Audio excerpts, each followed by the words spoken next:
Subtitulos, welcome back to another episode of Escritorium Reviews. This time we're coming with a Norwegian symphonic metal band, and I'm pretty sure if I said Morten Veland and Sirenia, you know what band we're talking about. We thank Morten Veland for this interview. This is a very revealing conversation about what's going on and what will be going on with Sirenia in the future. I hope he start touring and also comes to the United States so we can have a beer together. In January 2001, Veland, the founding member of Sirenia, left this band and formed Sirenia. The debut album at Sixes and Sevens came out in 2002 with singer Fabienne Guddeman. With Henry Borvik, they recorded the second album, An Elixir for Existence. That was in 2004. Also that year, they recorded this EP, Sirenian Shores. In 2007, they released a third album, Nine Destinies and a Downfall. That's my favorite so far. The album features a new singer, Monica Pedersen. Sirenia started recording their fourth album in July 2008. It's called The 13th Floor, and it was showing a different vocalist. This time, the Spanish vocalist Aileen. So they recorded this album in 2009. Also, with Aileen, they recorded 3 more albums. They did more live in 2011, The Parents of a Deep Blue in 2013, and The Seventh Life Path in 2015. After Aileen left the band, Emmanuelle Soldan came into the picture. So she's not a new figure in Sirenia because she's been collaborating with Sirenia in the past. So she has been a part of the Sirenia's choir and has contributed with the lead vocals on the Sirenian Shores. Remember I told you, and they recorded this EP in 2004. Emmanuelle Soldan has recorded the following albums: The Dim State of Dollar in 2016, Arcane Astral Aeons in 2018, and the last one, Riddles, Ruins, and Revelation from 2021. This band has been on the road for 21 years. They have been putting out records, 10 albums to be exact. And the last one, Riddles, Ruins, or Revelations, is the reason why we have this conversation. So I hope you enjoyed. As I always said, keep it metal.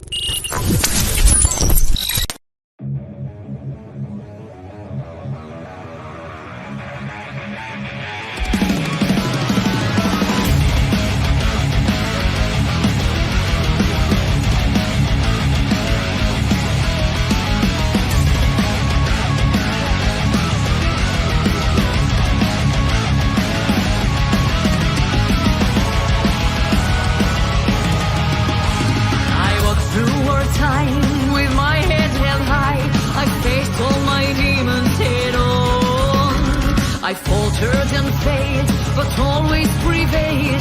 Manifold battles have won. I've seen through the darkness, I've conquered the night. I follow the path of my choice. When life takes me on, I'm driven and strong. I'm poised for the battles to come.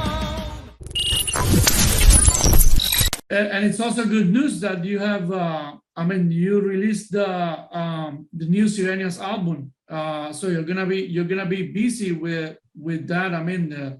But are you planning to do any tours? Let's start like from the instead of a beginning, let's do it like a question like it's for the end. But I think maybe we can blend it and start with the Sirenia's interview.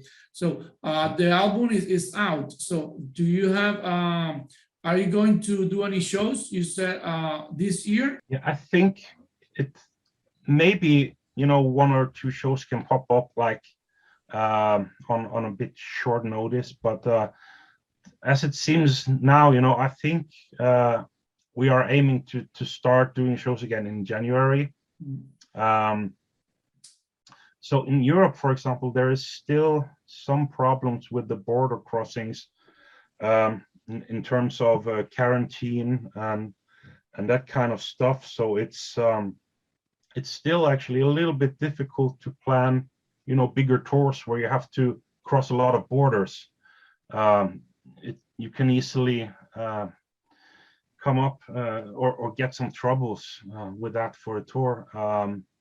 So, I mean, how it will be in February, March, we hope it will be better, of course, but still there is some uncertainty in the market, and so I think we will start in the beginning of next year by doing like shorter trips to, like, travel to one country and do, for example, 3 or 4 shows, and then back to Norway.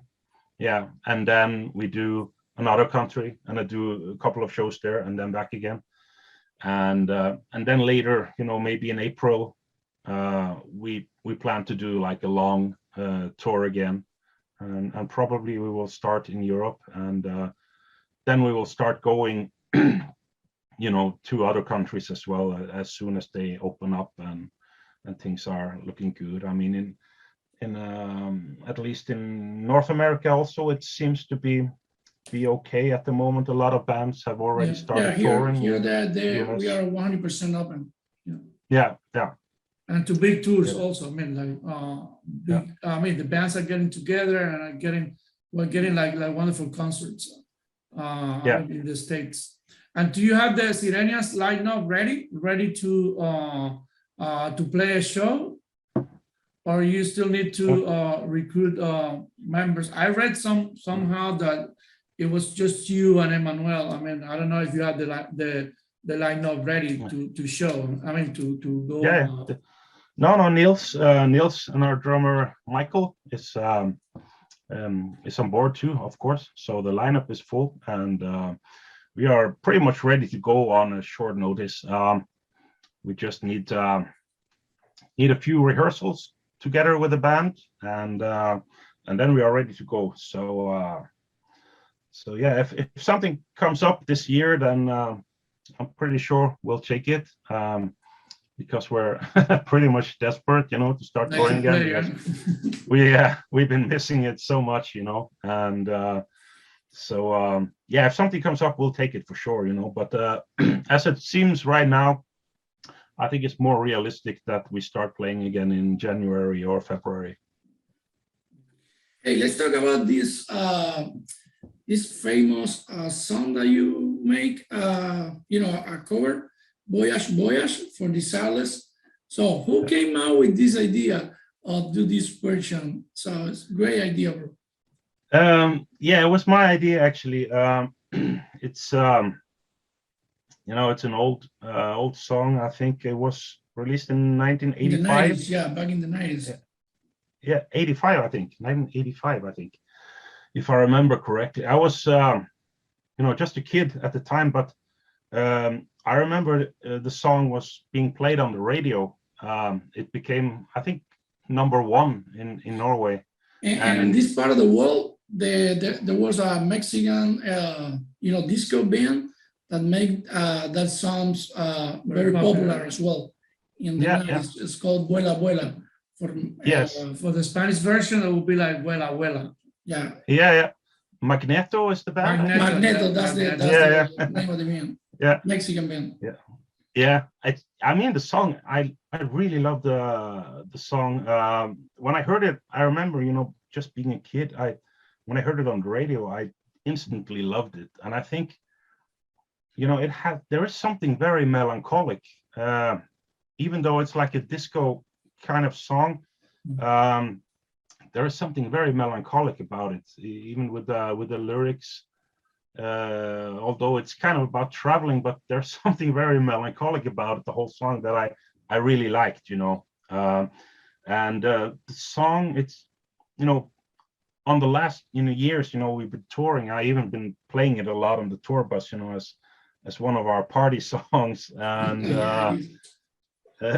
I was joking, or I wasn't joking, I was talking to the band about we have to do a cover version of this song, and they thought I was joking, but I wasn't. And so I think it was after our last tour that we did, and I came back and I actually started working on a cover version. I wasn't, at the time really sure if we were going to use it for something. I thought it would just be cool to do it for fun. And I told the other guys about it, and I think they believed I was crazy or something. But when Emmanuel, she came to Norway to record the album, and we also recorded this song. And still, we didn't really know if we were going to use it for anything. But when the song was finished and everything, everybody really loved the version, and really liked how it turned out, So we decided, yeah, let's do this as a bonus track on the album. And we were really expecting the fans to kind of butcher us, What's that? Are you going to the mainstream? What happened during quarantine? What happened? Yeah, we were expecting to be completely butchered, but strangely enough, everybody seemed to really love it, and yeah, that was actually a big surprise, because when a metal band does a cover version of a pop song, it usually doesn't really go down well with the fans, Yeah, that's true. And that's what we were kind of expecting, but we thought it was great fun to do the song, and we really liked the way it turned out. So yeah, let's do this. And it was a big surprise for us that pretty much everybody seemed to really like the song, and that was cool. Yeah. Will you play it live? Yes, for sure. For sure. Yeah, we will. Sure. Yeah, for sure. That would be the perfect last song. People party. Yeah, it's definitely going on our set list. It's if the people really didn't like it, then I think for sure we wouldn't bother playing it live. But we see now that it's become so popular, then for sure we will do it live as well.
We know that Sirenia has had like many singers, like many vocal singers. When you are trying to come up with a new album, so do you need to adapt the music to with the singer at that time, or there's any restrictions in your writing process because you need to accommodate the music to the new vocalist? How has it been with Emmanuel so far? Yeah, every time when I write a song, I always, think of who's going to perform it, and so I try to compose as good as I can for each singer, and with Emmanuel, I feel that I'm really lucky, because Emmanuel is,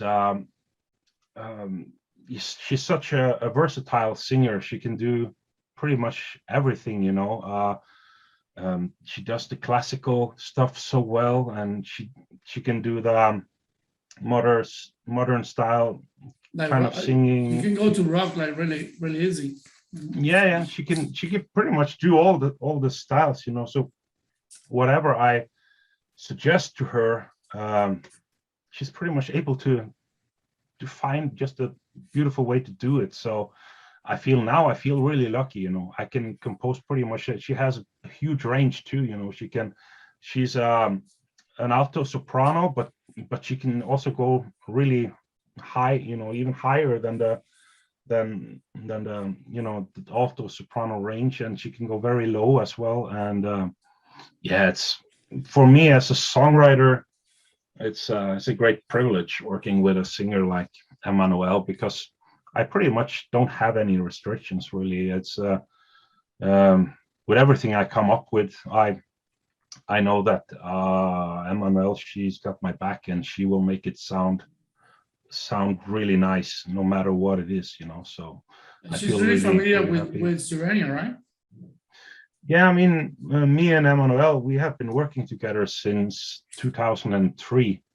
So she's been singing on every Sirenia album except the debut album. So she's been part of the choir the whole time, and also on we done two cover versions in our career, and the other one we did was a cover of Leonard Cohen, and that one came out on our EP Sirenian Shores. Was released in 2004, I believe, and Emmanuel was actually doing lead vocals on that song back then. So yeah, me and Emmanuel, we've been working together for 18 years. So she's, you know, pretty much been following us the whole time as well, you know, with her, and also, you know, being a part of all our albums and so on. So yeah, we go back for quite a long time. Yeah. Hey, let's talk about you have been signed with two of the most bigger record labels. So you have been with Nuclear Blast and with Napalm Record. So how was your experience with those records, and how is now to be back with Napalm?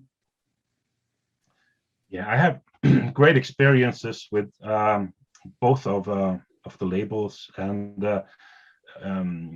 you know, I still deal quite a lot with Nuclear Blast as well. You know, with, you know, still I did 4 albums with Nuclear Blast, and so I still talk to them every now and then to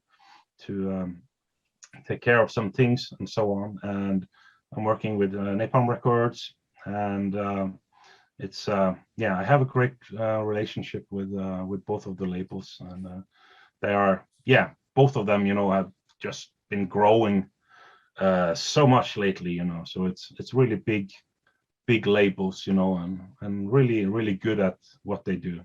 Especially Napalm. I mean, but going back with Napalm, do you feel that they will be they are in a better position now to promote and give you more exposure than when you work with Nuclear Blast?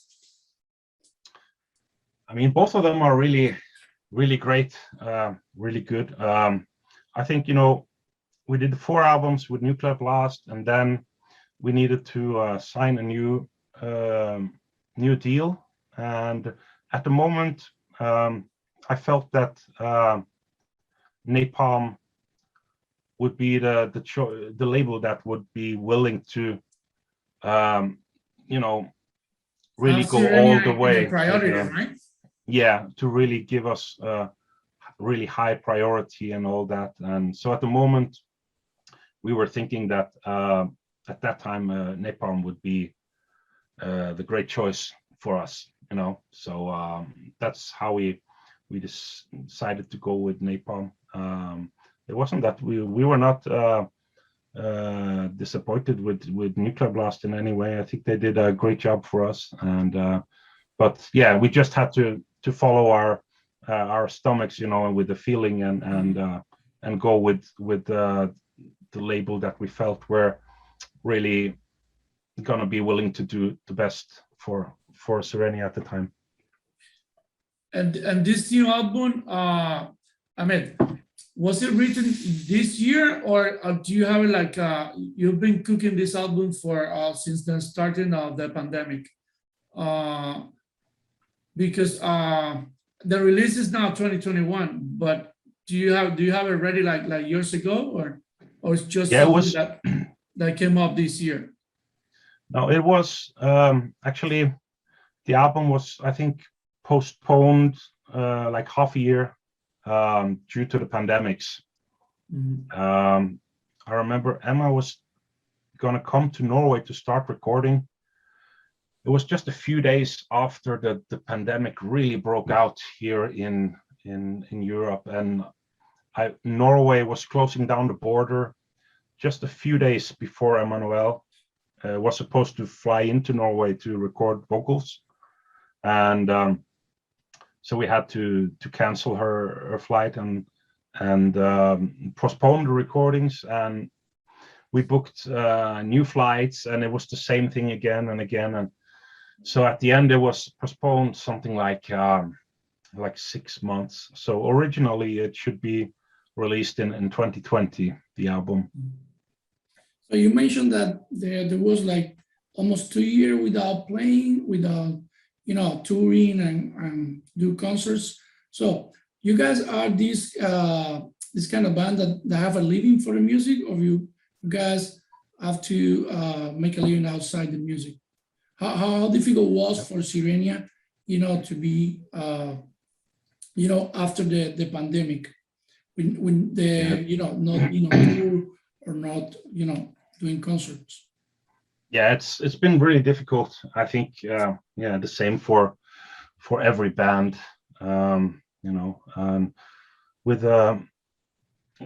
me normally, I'm not able to live only from Sirenia, but I'm doing a lot of other work too, with producing and recording, and I have also Mortemia, that I'm working with a bit now, and I have the back catalog with the early Tristania stuff, and so I have many things that I'm working, and all together, I'm able to make a living as a full-time musician.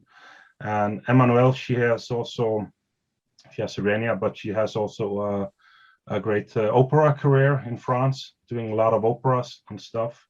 So she's also a full-time musician. And Michael and Nils, they have some jobs on the side of Sirenia to make it work. Yeah, but they are really lucky, with both their jobs. They are super cool, that gives them anytime they want to go on tour or want to go in the studio or whatever, want to do something with Sirenia, they get free from their work to do it. So they are, both of them are really lucky in that sense. So it's working out really, really great for all of us at the moment.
I think in 2011. So we were talking about that in the interview with Morten about.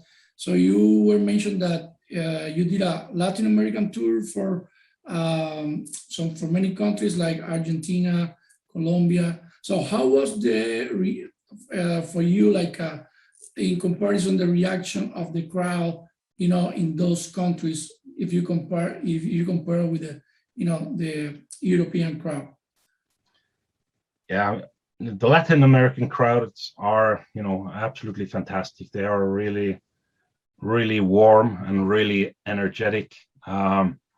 So, it's easily for us one of our favorite places to tour in the world, for sure. And I think, pretty much every musician that I've been talking to, all of them love going on tour in Latin America. And I mean, in Europe, the crowds are great too. But the Latin Americans, they have that extra thing, they're really warm and really, really super Passionate, energetic. passionate. Yeah, it's a lot of passion. Yeah. And that, for us, standing on the stage and getting so much back from the crowds, it's an absolutely fantastic feeling, so it's I really love touring in Latin America. Do you learn a little bit of Spanish? A little bit, not very much. I mean, my good friend and previous drummer of Sirenia, Jonathan, he's originally from Chile, so he's talking Spanish too. And you had also a but, Spanish singer, Eileen. Yeah. Yeah.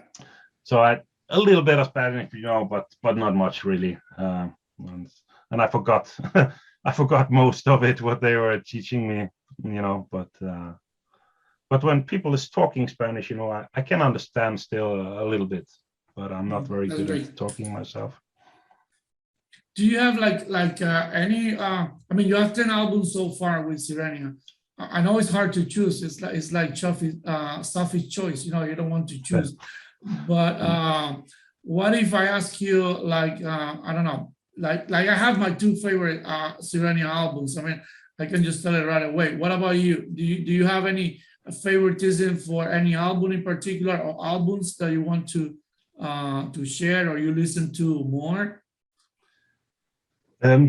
I don't really. They are your babies.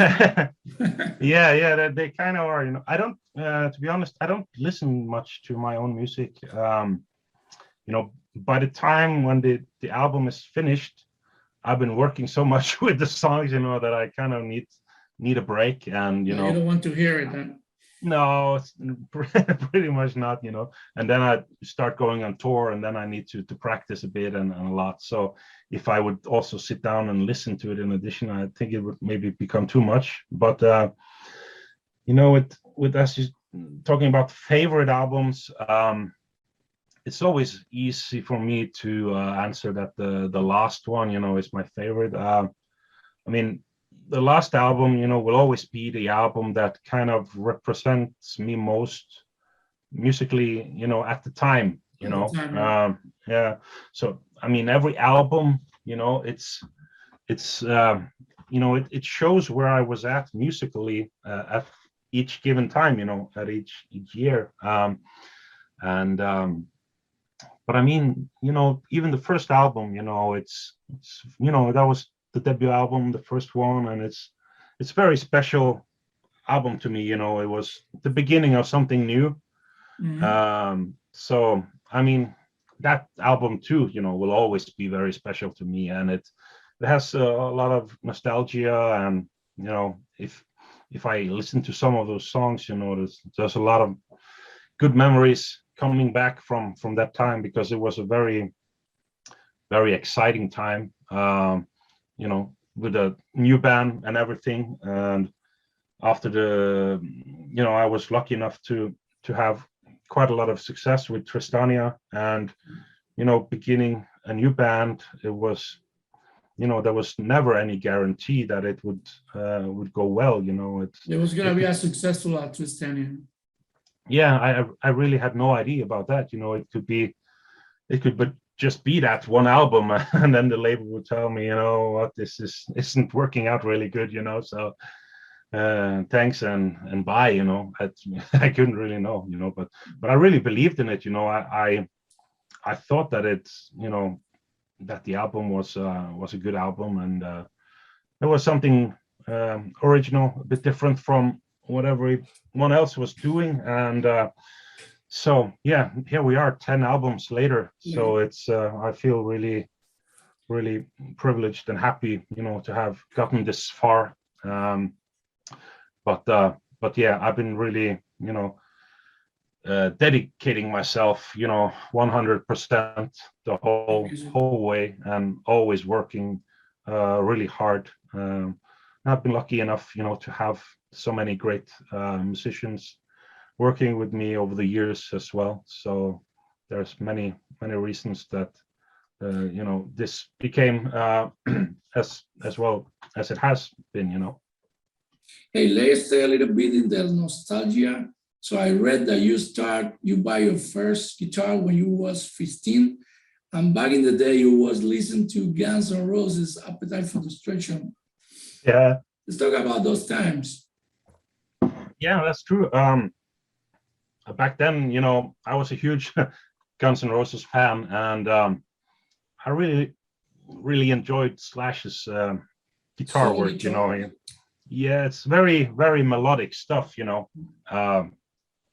And I wasn't really listening much to guitar players that was really technical and doing all of this kind of impressive stuff. I was more about the melodies and making it melodic and catchy and that kind of stuff. And I think Slash is a fantastic guitar player in that sense. So I listened a lot to Guns N' Roses back then. I listened a lot to Metallica, Motley Crue, Alice Cooper, AC/DC, more kind of rock-based stuff, Wasp also.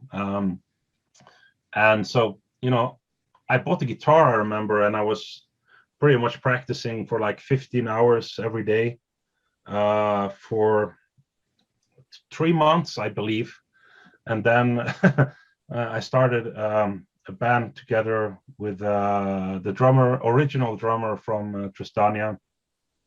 And we were, at the beginning, we were just playing some cover songs from Guns N' Roses and Metallica and stuff like that. And after a short time, we began writing our own songs, which were more rock and roll stuff. And then later, we started listening more to bands like Tiamat and Samael and that kind of stuff, Therion, Theater of Tragedy, and stuff like that, and also, Sisters of Mercy, Fields of Nephilim, all the gothic stuff from UK, and then we were kind of developing our music in this kind of direction, and I think it was in 1995 or 1996 that we changed our name to Tristania, probably 95, I guess. So yeah, it was like we spent like three years of kind of developing ourselves as songwriters and kind of finding our own style, and then we recorded the first Tristania EP with like 4 songs, and we sent it out to labels, and immediately we got a response from Napalm Records that they really liked the stuff and they wanted to work with us, and so it was very cool stuff for that time. It was really amazing. I mean, it was very impressive what you did with the first recordings. Just thank you.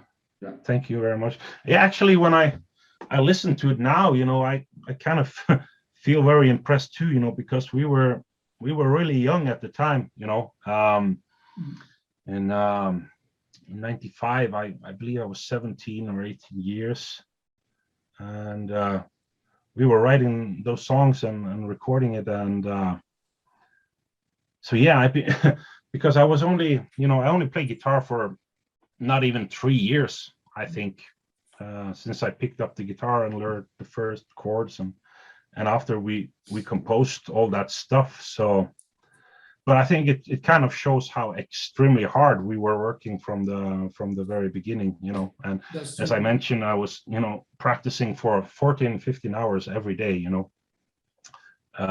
So it was, you know, it was a lot of dedication, you know, and I'm really happy that I did it, you know. And but for me, it was, you know, it was the natural thing to do. I enjoyed it so much that for me, it was just a pleasure, you know, to spend that much time with the music. And yeah, it's I don't regret it to this day, you know. I think it was for me, it was Pay the off, right thing to right? do. It What? pay off.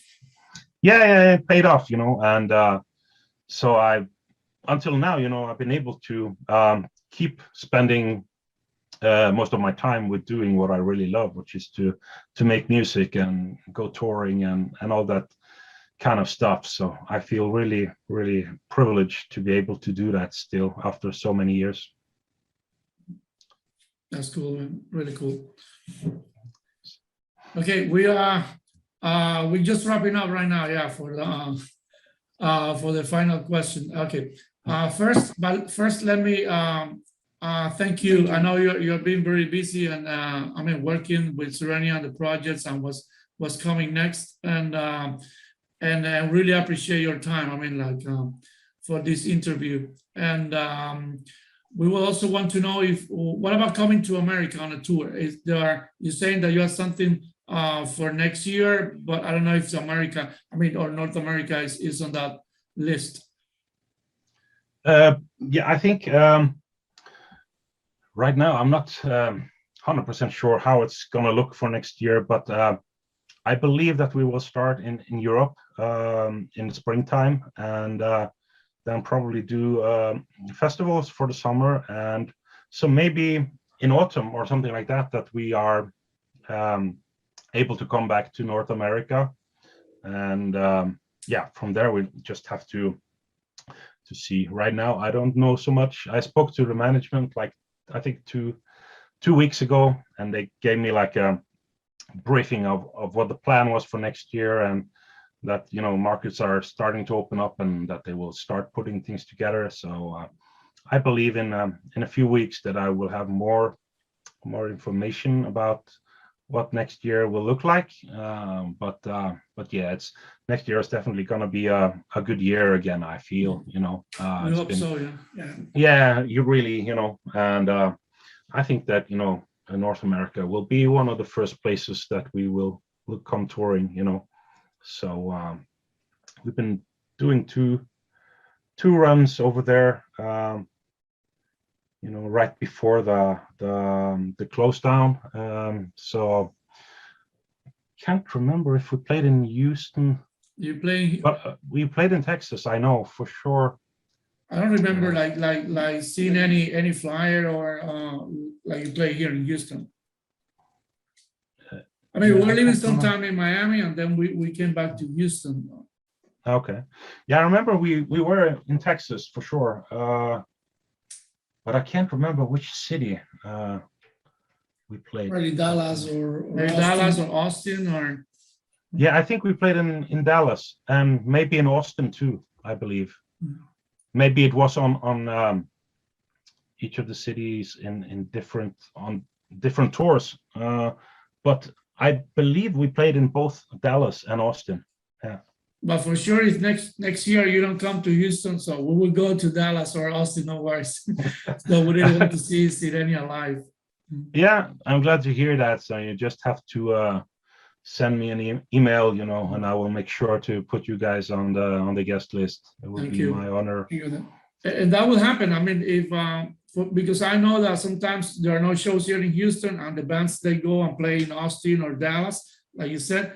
But many people from Houston just move and go to that city because it's like maybe 2 or 3 hours drive, and then I mean it's really enjoyable, like to drive to a show and then go there and see the bands you like, you know, on stage, especially if they don't go to your city, you know. Yeah, I mean in Norway too, you know, where I live in Stavanger, it's a quite small city, you know. So when most of the bands come touring in Norway, most of them just come by Oslo, yeah. Oslo, and for me, I mean, it's about 600 kilometers travel, so it's quite far. How many hours driving? Yeah, the roads in Norway aren't that good, you know. We have too many mountains and too many fjords and all that kind of stuff, you know. You have to do it slowly. Yeah, I think by driving, I think it takes something like 8 hours or Okay. something like that. Well, That could be a long ride. yeah, it is. By plane, it's 45 minutes. So that's normally when I go to Oslo for a concert, I usually go by plane. It's a lot faster. Thank you, Morten. Thank you so much. Thank you so I much. hope you come this next year to Houston or any city in Texas. Don't worry, we're gonna be here. Okay. Yeah, it'll be my pleasure, and so we'll have a few beers then and catch up. And thank you very much for the interviews, guys. It's been Thank you. I'll keep you posted on the when we release it. Okay. Thank you very much. Thank you, and all the best for Sirenia. I mean, I'm Morten. You're doing a fantastic job, man. Thank you very much, guys, and all the best to you two as well. All right. Thank you. Let me start. All right.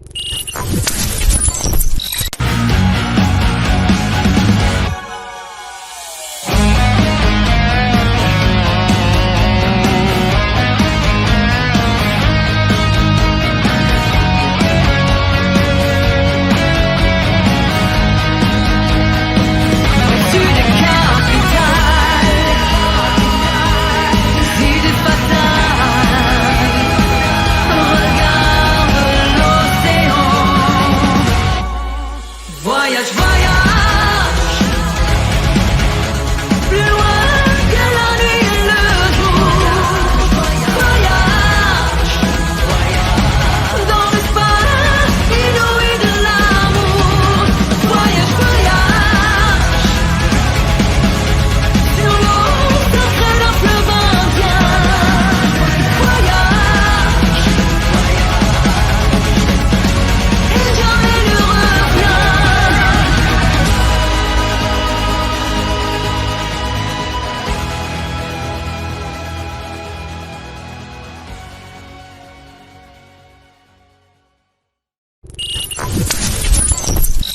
Hey, Escritureños, this message is for you, okay? So keep subscribing to the channel. Let us know your thoughts on our work.